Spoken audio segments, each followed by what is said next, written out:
ఈసారి ఎల్‌నినో ప్రభావంతో వర్షాభావ పరిస్థితులు ఉంటాయని చెప్పి ముందు నుంచి చెబుతూ వస్తూ ఉన్నారు. అయినా కూడా ఎగువన కురిసిన వర్షాల వల్ల శ్రీశైలంలో అయితే పూర్తి స్థాయి నీటి మట్టం వచ్చింది. అప్పుడు కూడా రాయలసీమ ప్రాజెక్టులకు నీళ్ళు వదలలేదు. ఆ రిజర్వాయర్‌లు నింపలేదు. కానీ ఆశ్చర్యం, ఎందుకు నింపరు అన్నది $1,000,000 ప్రశ్న. దానికి వీళ్ళు చెప్పే సమాధానం అటు తెలంగాణ వైపు, కింద ఇటు ఆంధ్ర వైపు విద్యుత్ ఉత్పత్తికి ఉపయోగించాలి అని, రాయలసీమ సాగునీరుకు నీళ్ళు ఇవ్వలేము అని చెప్పి, వాళ్ళు డైరెక్ట్‌గా చెప్పకుండా లోపల వాళ్ళ అభిప్రాయం అది. అందుకనే నీళ్ళు ఇవ్వలేదు కూడా. కానీ రాయలసీమలో చాలా దారుణమైన పరిస్థితులు రాబోతున్నాయి. నిన్నటికి నిన్న జగన్మోహన్ రెడ్డి గారు కూడా అన్నారు, ఏంటిది పూర్తి స్థాయి నీటి మట్టం ఉన్నప్పటికీ నీళ్ళు ఇవ్వకపోవడం ఏంటి? రాయలసీమ ప్రజలు ఏమైపోవాలి? గొడ్డన సంతలకు అమ్ముకుంటూ ఉన్నారు. అసలు పెట్టిన పంటలు ఎండిపోతూ ఉన్నాయి. పంటలు పెట్టడానికి నీళ్ళు లేవు. ఆరుతడిగా నీళ్ళు ఇచ్చే పరిస్థితి లేదు. కేసీ కెనాల్‌కి నీళ్ళు వదలకావు. అక్కడగానే చాలా తీవ్ర ఇబ్బందికర పరిస్థితులు ఉన్నాయి. ఎందుకు ప్రభుత్వం ఇలా చేస్తుంది అని జగన్ కూడా ప్రశ్నించారు.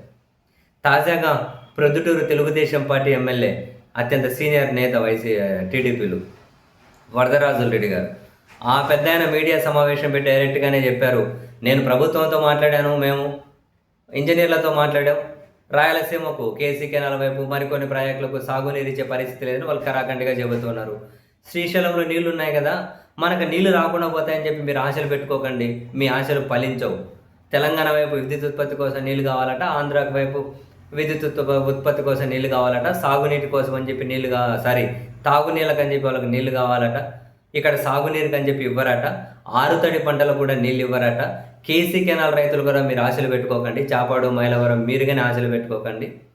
ఏ ప్రాజెక్టుకి నీళ్ళు వచ్చే పరిస్థితి లేదు. ఇక్కడ ప్రజలకు నీళ్ళు ఇవ్వరు. ఏదో వర్షాలు పడతాయని చెప్పి ఆశతో పంటలు వేస్తే వేసుకోండి. ఎల్‌నినో ప్రభావంతో అవి కానీ పడవంట. వాళ్ళు ఇక్కడ సాగునీరుకు శ్రీశైలం నీళ్లు రావు.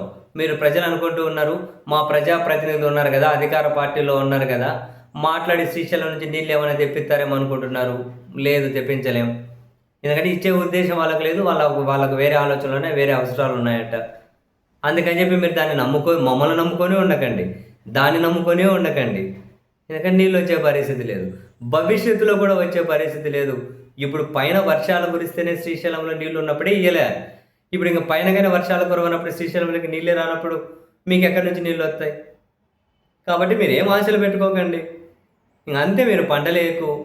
ఇప్పుడు పెద్ద ఆయన చెప్పకుండా మనం అర్థం చేసుకోవాల్సింది ఏంటి, పంటలు వేయకు. నీళ్లు ఈ శ్రీశైలంలో ఉన్న నీళ్లు ఇవ్వరు, రాయలసీమకు హక్కుగా ఉండాల్సిన నీళ్లు ఇవ్వరు, వర్షాలు కురవవు. మరి ఏం చేయాలి? రైతులు, పశువులు, ఎనుములు, ఎద్దులు, ఆవులు ఏం చేయాలి? గొర్రెలు, మేకలు అంటారా? అమ్మండి, సంతల్లో అమ్మండి, ఎంత కొత్తే అంత. దానికి తిండి ఉంటే ఏమైనా బలిసింటే రూపాయి ఎక్కువ వస్తుంది. అవేమో బకచిక్కి పోయింటే ఎంత వస్తే అంత అమ్మండి. ఎక్కడో దగ్గరికి మూటా ముల్లే సర్దుకొని అంతే, బండెనక బండి గట్టి అన్నట్లుగా పోవాలి వలసకు. బెంగళూరుకు, హైదరాబాద్కు పోవాలి. మరి ఇంకేం చేసేది ఉంటుంది? నీళ్ళు లేనప్పుడు ఏం చేస్తారు?